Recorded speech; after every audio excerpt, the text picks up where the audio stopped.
রেলগাড়ির কামরায় হঠাৎ দেখা, ভাবিনি সম্ভব হবে কোনোদিন।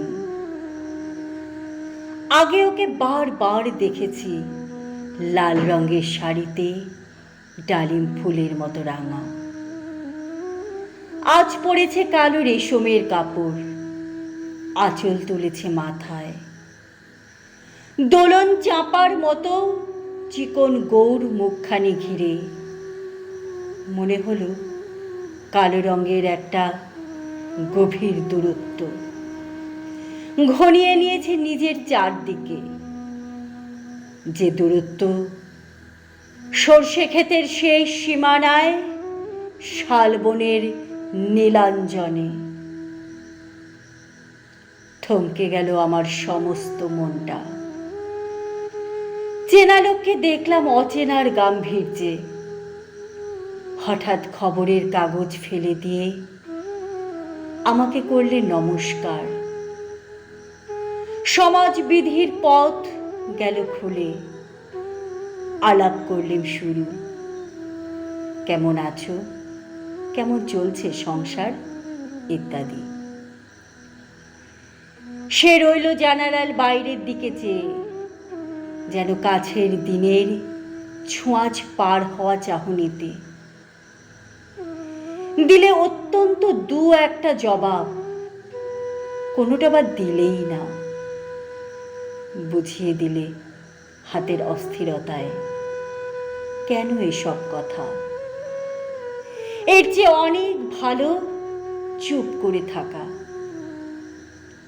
আমি ছিলাম অন্য বেঞ্চেতে ওর সাথীদের সঙ্গে।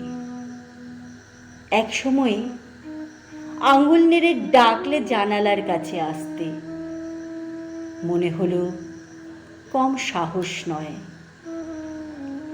বসলুম ওর এক বেঞ্চিতে।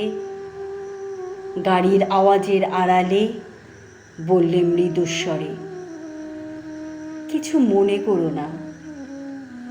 সময় কোথা নষ্ট করবার।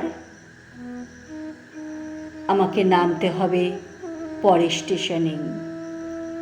দূরে যাবে তুমি, দেখা হবে না আর কোনো দিনই। তাই যে প্রশ্নটার জবাব এতকাল থেমে আছে, শুনবো তোমার মুখে। সত্য করে বলবে তো? আমি বললেম, বলবো। বাইরে আকাশের দিকে তাকিয়ে শুধলো, আমাদের গেছে যে দিন, একেবারেই গেছে, কিছুই কি নেই বাকি। একটুকু রইলেম চুপ করে। তারপর বললেম, রাতের সব তারাই আছে দিনের আলোর গভীরে। খটকা লাগলো, কি জানি বানিয়ে বললেন নাকি। ও বলল, থাক, এখন যাও ওদিকে। সবাই নেমে গেল পরের স্টেশনে। আমি চললেম একা।